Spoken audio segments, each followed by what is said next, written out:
गुजरावाला के नवाही इलाके के रिहायशी मोहम्मद अनवर के 20 साला बेटे फराज का जनाजा तैयार था, जबकि वो खुद हवालात की सलाखों के पीछे कैद थे। अनवर पर बिजली चोरी का इल्जाम था और 30,000 रुपए के बिल की अदम अदायगी ने उन्हें जेल पहुंचा दिया था। फराज 4 बहनों का इकलौता भाई और खानदान का सहारा था। वो अपने वालिद की जमानत के लिए रकम जमा ना कर सका। माली दबाव और जज्बाती कर्ब के बोझ तले दबकर उन्होंने तेजाब पीकर खुदकुशी कर ली।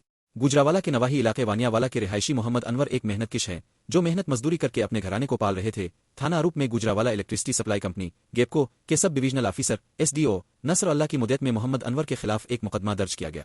उर्दू न्यूज़ को दस्तयाब मुकदमे की कापी में बताया गया है कि गेपको ने मोहम्मद अनवर को मरकजी लाइन से तार लगाकर बिजली चोरी में मुलव्वस पाया है, लिहाजा उन्हें गिरफ्तार किया जाए। उनके वकील और गुजरावाला बार के senior member advocate Rizwan Gill ने उर्दू न्यूज़ को बताया कि पुलिस ने मोहम्मद अनवर को गिरफ्तार करके हवालात में बंद कर दिया। उनके बकौल गेपको ने 30,000 बिल की अदम अदायगी के बाइस मोहम्मद अनवर का कनेक्शन काट दिया था, जिसके बाद उन्होंने कुंडा लगाया। गेपको ने उन पर बिजली चोरी का मुकदमा दर्ज करके उन्हें गिरफ्तार करवाया और पुलिस ने उनके बेटे फराज को बताया कि वो बिल की अदायगी करके अपने वालिद की जमानत करवा ले। उनका कहना था कि फराज खुद माली मुश्किलात का शिकार थे और कई दिन तक अपने वालिद की जमानत करवाने की कोशिश करते रहे, ताहम वो दबाव बर्दाश्त न कर सके। शदीद जज्बाती और माली तनाव के आलम में उन्होंने तेजाब पी लिया।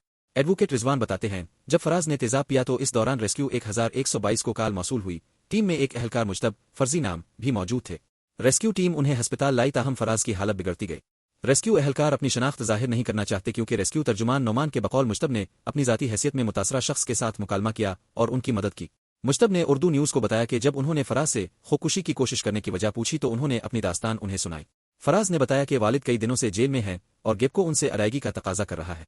ना तो वो जुर्माना अदा कर सका और ना ही जमानत के लिए रकम जमा कर सका, इसलिए इसने खुदकुशी की कोशिश की। बाद अज़ा वो दम तोड़ गए। फराज की कहानी सुनकर रेस्क्यू एहलकार मुजतब फौरी तौर पर एडवोकेट रिजवान गिल के पास पहुंचे ताकि उनका बिल अदा करके उनके वालिद की जमानत करवा सके।